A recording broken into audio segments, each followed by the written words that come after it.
অন্তর্বর্তীকালীন সরকারের পাঠ্য বই সংশোধন ও পরিমার্জন কমিটির অন্যতম সমন্বয়ক, লেখক ও গবেষক রাখাল রাহাকে ভণ্ড বুদ্ধিজীবী হিসেবে আখ্যায়িত করেছেন জাতীয় নাগরিক পার্টির মুখ্য সংগঠক সার্জিস আলম। সোমবার বিকেলে সামাজিক যোগাযোগ মাধ্যম ফেসবুকে তার ভেরিফাইড আইডিতে দেয়া এক স্ট্যাটাসে তিনি এমন মন্তব্য করেন। স্ট্যাটাসে সার্জিস আলম লিখেছেন, হাসিনার ফ্যাসিবাদী আমলে গণতান্ত্রিক লড়াইয়ে নিঃসন্দেহে রাখাল রাহার ভূমিকা ছিল, এজন্য তার প্রতি কৃতজ্ঞতা।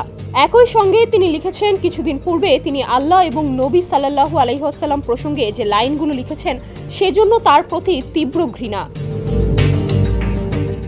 জাতীয় নাগরিক পার্টির উত্তরাঞ্চলের এই মুখ্য সংগঠক আরও লিখেছেন, আজকে ঢাকা পোস্ট এবং দ্য ডেইলি ক্যাম্পাস তথ্য প্রমাণ ছাড়া মন গড়া তথ্য দিয়ে 400 কোটি টাকা বাণিজ্যের যে অপপ্রচার ও প্রোপাগান্ডা চালিয়েছে তা সংশ্লিষ্ট সব সোর্স থেকে যাচাইপূর্বক এখন পর্যন্ত মিথ্যা প্রমাণিত হয়েছে এবং এর কোনো প্রমাণ পাওয়া যায়নি।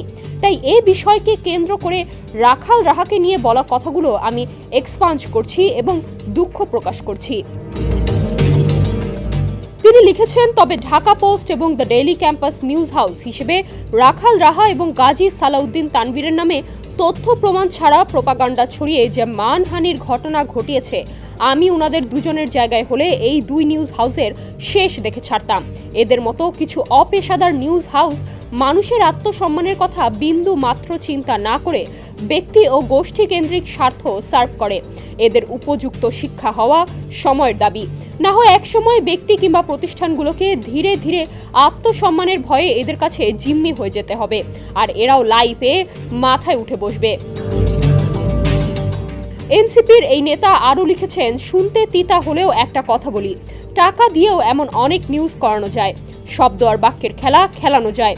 ব্যক্তি গোষ্ঠী প্রতিষ্ঠানের উদ্দেশ্য সার্ভ করার জন্য উদ্দেশ্যমূলকভাবেও এমন অনেক প্রোপাগান্ডা ছড়ানো যায়।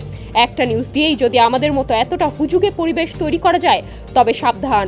সব শেষে তিনি লিখেছেন, আওয়ামী লীগ এবং তাদের দোসরদের হাতে এখনও অধিকাংশ নিউজ ও মিডিয়ার পরোক্ষ কন্ট্রোল আছে।